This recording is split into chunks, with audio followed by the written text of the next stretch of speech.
However, something that's a bit more distressing uh, than the style of humor in this movie. Yes. I have this sneaking suspicion that the people who made Taxi Driver might have seen the Joker. Yeah. Yes, I think It's so too. it's Yeah. it's so similar. I mean, you have an angry young man, a 1970s big city backdrop, a tale of isolation and neglect, and increasing madness. Yeah. I mean, what else could it be, really? Yeah. This, And he even changes his appearance too at the end of the movie. yeah, you're right. You're right. Yeah, I mean, this Martin Scorsese guy better watch out for a lawsuit from Warner Brothers. Yeah. Ooh. Yes. Yeah. So we watched Taxi Driver, the classic, uh, nihilistic drama about with Robert De Niro playing Travis Bickle, a Vietnam veteran who takes a job driving a cab in New York in the mid 1970s. Which, if you know anything about New York in the mid 1970s, and we've talked about it in previous movies like Death Wish, that city was a total hellhole back then, and It seems to be fast forwarding to that way again in the present. yeah, But yeah. 50 years later, it's right back to where it was before. yep. Yeah. Oh well, glad it's not my city. I have my own problems. Yeah, same here. But yeah, and so as he's driving around, he sees all of the degenerate filth and scum and everything, and yeah. By the way, we are going to go into some spoilers for this movie because this is one like that actually has some. It has some actual real world implications, but it also has some interesting imagery that made me question some of the interpretations. yes, yeah, and I think it's fair to say this movie is almost completely from his point of view. Nearly all of it's from his point of view. Yeah, there's like a couple of scenes in the campaign office with what's her name and the guy she plays around with. Yeah, Sybil Shepherd and That's it. Albert Brooks. That was actually kind of interesting seeing Albert Brooks in this movie, because he's another guy who's more known for doing comedies. For those of you that probably don't know this, he's voiced quite a few characters on The Simpsons. He's usually credited as like A. Brooks or somebody else. He was the voice of Hank Scorpio, and he was also the Russ Cargill, the villain in the movie. Who really should have just been Frank Scorpio. And really, for this new movie they're coming out with, it better be Hank Scorpio this time. You have a chance to make things right. Exactly. Yeah.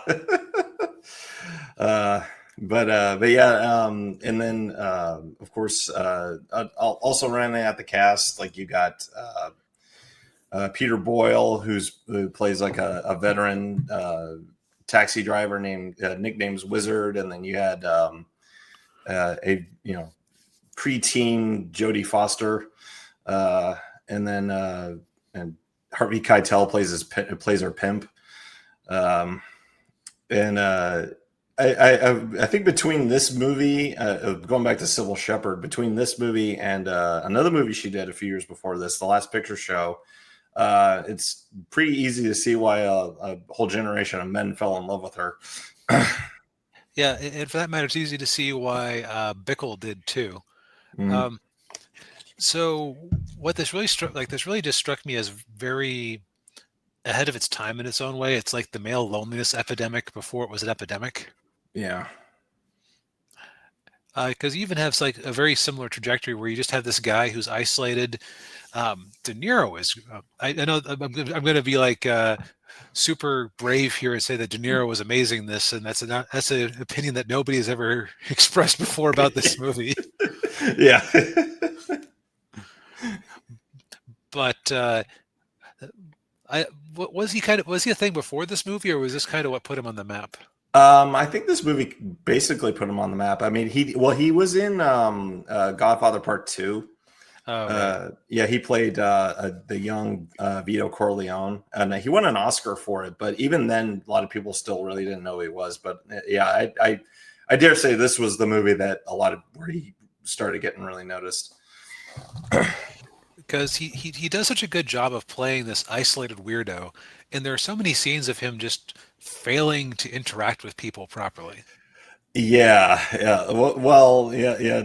To go back to Sybil Shepherd, I mean, like you know, he does manage to like charm her a bit at first. You know, like he gets her to go have some coffee with him, and then he And of course, we know he's a psycho because his dessert was a piece of apple pie with one slice of American cheese on top of it. And yeah he says, "I think I made a good choice." yeah. Well, yeah, and then for their second date, I mean, he takes her to a porno. Yeah, and that's when she calls it off. Yeah, yeah. And I can't say I blame her.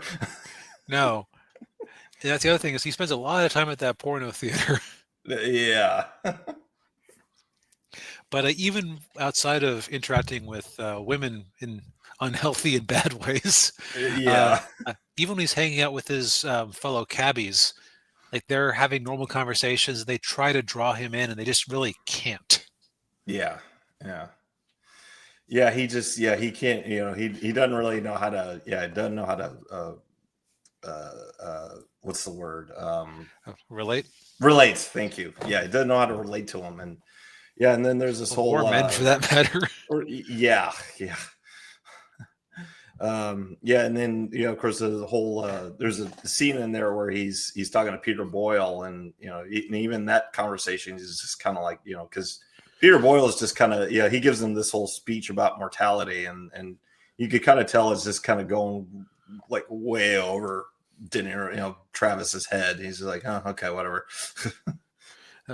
The the thing I thought was so interesting was that uh, he kept having conversation after conversation. Like he tried to talk with Sybil Shepherd, Yeah, but like so many of the conversations he had were people carrying the entire conversation while he was just kind of quiet and disturbed. It's just yeah, and like you got the impression that they thought they were getting something out of the conversation, but they really weren't. yeah. Yeah, and of course the whole thing with Sybil Shepherd is that she's working for a president. This guy who's running for president, and of course he didn't. Travis gets really obsessed with this guy, and he even rides in his cab in one part of the movie, which is kind of interesting because you don't normally think a presidential candidate would be taking a cab in New York, especially back then. No, I guess you can just call it a convenience for the plot. Yeah, Like, yeah. it's like he's very surface level. It's just very like, I think you'd be a good president. I don't know much about your policies, but yeah, he's just trying to impress people. Like he just so desperately wants to connect, and he just doesn't know how. Yeah, yeah. Yeah, and then it kind of all just it all builds up to when he of course he meets Jodie Foster's character, who he finds out is 12 years old and is doing something that no 12-year-old should be doing. Yes, by hook and by crook, if you will. Yeah, yeah. Uh, the but what just really resonated with me. So like early on, every time he was at his apartment, and he's always like this movie is like told like he's writing in his journal the whole time, right? Yeah, Um, and I kept thinking of Rorschach from The Watchmen, like especially with some of the early lines, like about the filth being washed away or something like that. yeah. Yeah, Um, yeah. When they will ask, they will call out, "Save us," and I will whisper, "No."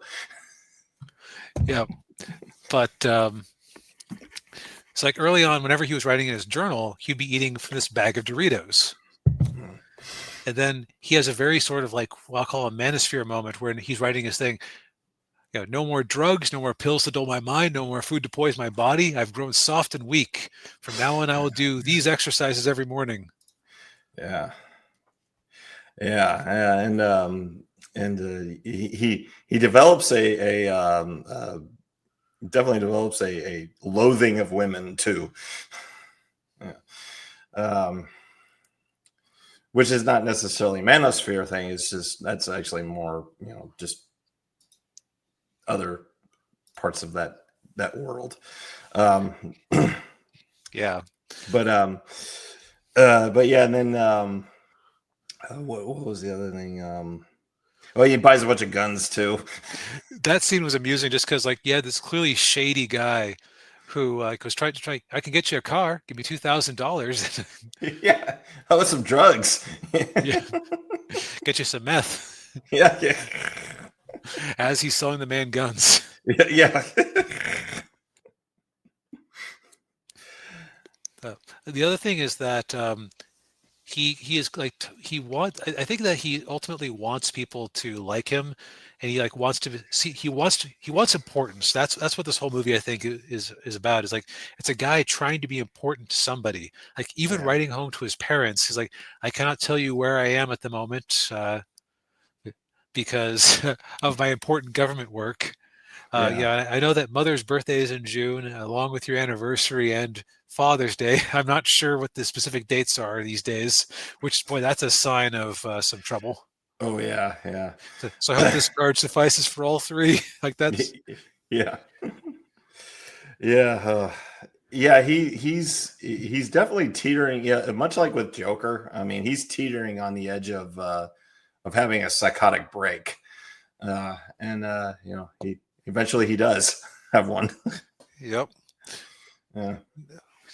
Now, what's funny about this movie is that we know it reached one person because the movie features Jodie Foster, and it also features him trying to assassinate a presidential candidate. And lo and behold, what was the guy's name again? John Hinckley. John Hinckley. Name even kind of sounds vaguely like Bickle. What do you think Mhm. about it? Uh, Yeah. Decided to try, or he shot President Ronald Reagan in an attempt to impress Jodie Foster. Which, boy, with what we know about her predilections that came out later, was he barking up the wrong tree? Yeah. Mind you, there aren't that many women outside of a Harley Quinn type who would actually be impressed by you trying to take a swipe at the president, but Yeah. but still, that was the one you were specifically trying to please. Yeah. uh, Yeesh. But oof. Yeah. Yeah. um, But so his first attempt at mattering is he um, he decides he's going to go assassinate the candidate, and they very quickly realize that this guy who has shaved his head into a mohawk and looks extremely sketchy and violent is probably a problem. So they scare him off. yeah, yeah. And yeah, so instead he ends up going and killing Jodie Foster's pimp, and then And a couple of Johns. and a couple of Johns. Yeah. Um, of course, in the process of that, he gets shot in the neck. Yeah, and the crazy part, just how messed up he is. Yeah. He gets shot in the neck, tears a rampage through it with his variety of guns that he bought earlier in the movie. And then he takes his gun, puts it to his chin, click, click, click, click. Yeah. Yeah, out of ammo. And Then he just flops down on a couch as the police show up. Yeah. Hand covered in blood, just puts it to his head and mimes. Which I've seen that many times in many videos and other stuff. It's kind of an iconic moment from the movie. And that's when things get kind of interesting. So there's a couple ways you could interpret the movie. One is that it has an extremely uncharacteristic and unearned happy ending, where Yeah. He's declared a hero because, hey, he saved this little girl and took out these criminals, and he's the type of guy that New York needs more of. Yeah. And he gets a nice letter from the girl's dad back in Pennsylvania saying, hey, you were in the hospital when we found you, and while we cannot afford to go out to New York again, she's working hard, and if you ever come down to Pennsylvania, you have a warm welcome waiting for you. Yeah. Yeah, and he goes back to driving the cab, and then he picks Sybil Shepherd up, and they have a little chat, and then we kind of odd little quick cut, and the movie's over. And and this part of it is kind of ambiguous as to whether or not it's really happening, or if it's like like a final like little death fantasy that he's having as he's bleeding out. Right, like we don't even necessarily know that he survived long enough to get to the room and kill the second John, because um, or was there a second? There was a second guy, or There was was it there were just the three one? guys. It was Okay, you had the pit. It was Harvey Keitel, and then I think the guy who was he owned the building or whatever, yeah, and then the John that was with Jodie Foster. right. Okay, good. I want to make sure I wasn't conflating two characters in my mind. Yeah. Um, Right. but like, there's no guarantee that he even made it to the third guy, but No. that with a gunshot wound to the neck and a clean one at that, Yeah. like dead center. Yeah. Yeah. Um, but then to survive and not only not get in trouble for having multiple illegal weapons that were clearly on his person that he used to commit 3 acts of murder. Yeah. Or the fact that he would be all over the news, and then the Secret Service would be like, "Hey, that's the guy who tried to take a shot at the Yes. presidential candidate." Or for that matter, the fact that the cab company would want him back. Yeah. Uh, they also did something very interesting, like with the way that they panned away. Um, Yeah. so when they show the shot of him, like the police rushing in, also it's kind of interesting that the police just happened to be that close by when the whole action took like a minute. Yeah. But yeah, you could chalk that up to movies being movies, but he the camera suddenly cuts to a top-down view of him, and it Yeah. pans over the set, which basically means like the roof of the apartment building has been taken away. Yeah. And I realized that could symbolize his soul leaving his body. Yeah. Um, and also, like when he's taking Sybil on his cab for the last time, um, I noticed that they never showed them clearly in the same shot. Like when they showed him, they always had him like super tight up, super tight close-ups. Yeah. And then when they showed her, it was always through the rearview mirror of his cab. Yeah. Well, they did. There was one scene where when she gets out of the cab and she's talking to him on the sidewalk. Right, but I mean during the actual cab ride itself, they don't show them Right. together. Right. Yeah. Um, which I kept thinking, oh, she's not actually there. This is insane. Or Yeah. he's insane. He has broken away from reality one way or the other. Yeah. Yeah. Yeah. But yeah, I think that the ending has probably been just like talked about and theorized about for the last almost 50 years. Right. Because I mean, like, okay, at the end, he does have the healed bullet wound in his neck, and they did imply that he was in the hospital in a coma for several weeks, or not imply, they said it Yeah. outright. So it's like maybe he survived the experience, was deemed a hero because, I guess it's like, what do you call it, death wish rules, where as long as you do something heroic, and people will give you a little bit of leeway. Yeah. Yeah. Um, but like then he imagined her. It's like you could have an interesting discussion about because I watched the ending like twice just to make sure I understand, like, I had a handle and everything, and you could slice like, okay, where does real life stop, or does it stop? Yeah. I think the super happy ending being totally real is a little bit naive given the rest of the movie, but Yeah. Yeah. Uh, yeah, this is very much in keeping with the movies of this era. Um, they're just very, very nihilistic and very, real downer kind of movies that were just, because you have to keep in mind this is the 1970s. We're just coming out of Vietnam and Watergate and stagflation. stagflation. Yeah. Um, Yeah. So, and of course, this was a time when you had, filmmakers like Scorsese, who, the studios basically just said, all right, make whatever movie you want, just Right. don't spend too much money. Right. We don't know what the audience wants. TV is eating our lunch. Yeah. Um, every studio has gone bankrupt since they made us stop owning our own theaters, and we had to compete with television, and it beamed into everyone's homes for free. Yeah. So please just come up with something that people will pay to go watch. Yeah. Exactly. Yeah. Would mind like, while I usually don't advocate for cynicism in movies, like between this one and Chinatown, like this is a productive generation of movies in its own way. It was. Yeah. Yeah. That's the thing too. Like all these movies are very well filmed. They're beautifully filmed, and it definitely gives you the feeling of the era, and it's brings that added realism that that the filmmakers were going for when they were making them.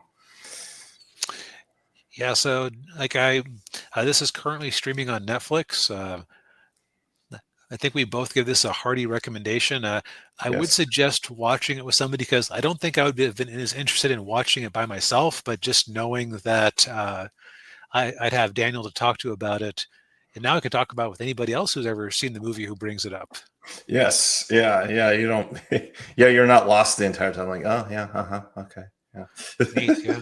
Yeah. Yeah. Yeah. Um, so let's see. I think I asked. The problem is we talked about this before the show. I did ask you your question if you thought this was a bit. Okay, I made the joke Yeah. early on that Yeah. about this and the Joker. So how much of a shameless ripoff is the Joker? As somebody who hasn't Uh, seen the Joker yet. pretty close. Yeah. Very close. Yeah. God, what was his? Arthur Fleck. Yeah. Yeah. There's a lot of Travis Bickle and Arthur Fleck. Yeah. The only difference is Travis didn't have an abusive mother, um, or a condition where that makes him just laugh spontaneously. Yeah, just from my understanding of it, the Joker is more of a pathetic figure than De Niro. Like De Mhm. Niro or Bickle is like he's like a wounded animal that Yeah. is just like, it's not a question of if he crashes out, it's when he crashes out. Right. Yeah. Yeah, at least in Travis's case, he was at least a Vietnam vet. He served his Right. country. And he had the same excuse as Rambo does to have some issues. Yes. Yeah. Yeah. But yeah, no, I can definitely see can definitely see the similarities between the two movies, and it's probably it's obviously no coincidence that Robert De Niro was also in Joker. So, Yep. uh, but yeah, I think we've said all we need to say for tonight. Yes, indeed. Well,